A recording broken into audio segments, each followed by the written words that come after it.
Jambara lah batu gue tu aku. Ya Allah ya Rabbi.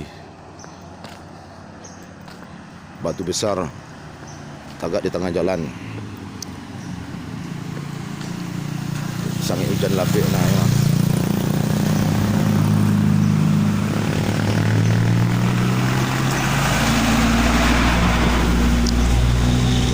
Perbatasan antara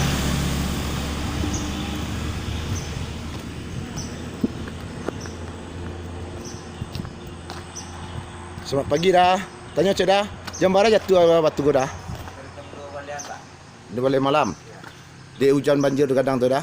Banjir. Tidak, renai-renai. Rinai-rinai ya. Alai lah do orang kaneo tu. Tidak sedang langang mana. Alhamdulillah ya dah ya. Ya, ya. Kau nama kampung dah? Ke Lampu. Bukit Lampu. Kelurahan Bungus Barat. Bukit Barat. RT berapa dah?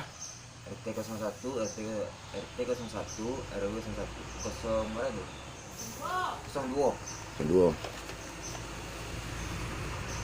Ini adalah Kai Bungus. Nama siapa nama awak ngicik tu dah? Nama dah? Jeki. Rezeki. Okey. Awak dah tak? Ada punya toilet dah? Udah aku dulu. Ya. Kecil dah. Selamat pagi rekan-rekan guys semuanya.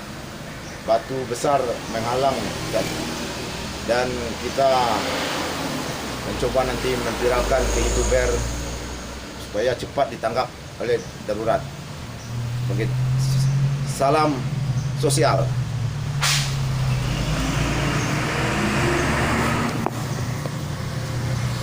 Sudah. Iya. Ya. Batu gadang.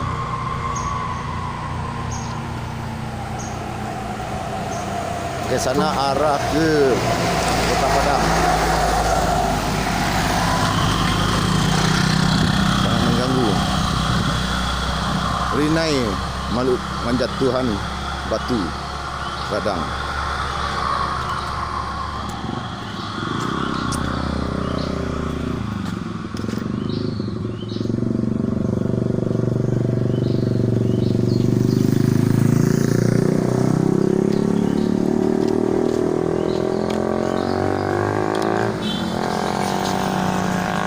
Okey, para penonton YouTuber selalu subscribe ya Su Koto.